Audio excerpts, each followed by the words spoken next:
promote that the divinity of Jesus died, but only his human nature. But it is also true to say, that his divine nature experienced death dahil there is only one person in Jesus Christ. Wala siyang human person. The doer of the action is the divine person. Ang ingon nga ang Diyos namatay. Divine nature. Oh, divine nature namatay. Maura pa na siya. Diyos namatay. Kaya kanang naa ni Kristo nga ginanganlan na ito divine nature. Mao mo ng second person. Mao ng second person of the Holy Trinity. Mao na bisig kapon. Di ko sila namatay. Sugad pa sa kaniadto. Kaniadto gitudlo simbahan ang Diyos, ang second divine person, di mamatay. Kanya karon sa paglugwa na ng tawag na ito, God died, doctrine, namatay naman, mao na nga, di katuwa ng katuwaan, di butho lang kalit niya, supa ko bagit, na ang Diyos, mag-ilang. Divine nature na bagay namatay. Divine nature, bagay Experience it. Experience it, yeah.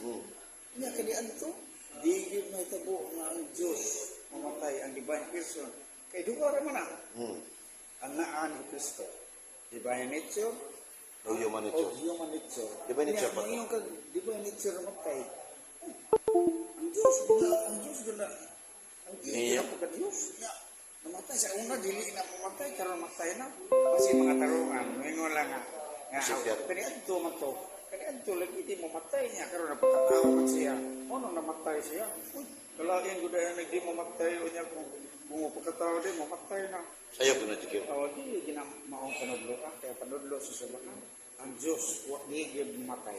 Mana, kaya di man mamatay, di yun mamatay. Dili kay kung kuhan siya, mo ambit sa tawanon, apil nung kamatay no nga, iyar mo itong inambit. Iambit siya, ang iyang giambit, sama na to, doon ay kamatay yun. Kaya ang iyang giambit, parehan ko na to, doon ay kamatay yun. Promote that the divinity of Jesus died, but only his human nature. But it is also true to say, that his divine nature experienced death dahil there is only one person in Jesus Christ. Wala siyang human person. The doer of the action is the divine person. Ang doktrina sa Iglesia Katolika Romana, one God in three divine person. 253 sa Catechism of the Catholic Church, the dogma of the Trinity. Usa ka Ines pagka Dios, ulo ka maglahi nga persona, Amahan, Anak ug Espiritu Santo. Nya may tungod sa anak, second divine person of the Blessed Trinity. One God, one person, both human and divine. So kanang divine nature, di mo ginamamatay. Nya, wadamha nga nagwali kalit atong amigo, Reverend Padre Dario Itgano, divine nature namatay. Divine nature experience din. Di ba sana kadakong sayop nga nudlo ang Diyos sa matay? Divine nature yun nga, sige sa miyagi, sige ingon nga, divine nature, diligin mamatay. Cannot die. Mao nang 1 Timoteo 1:17.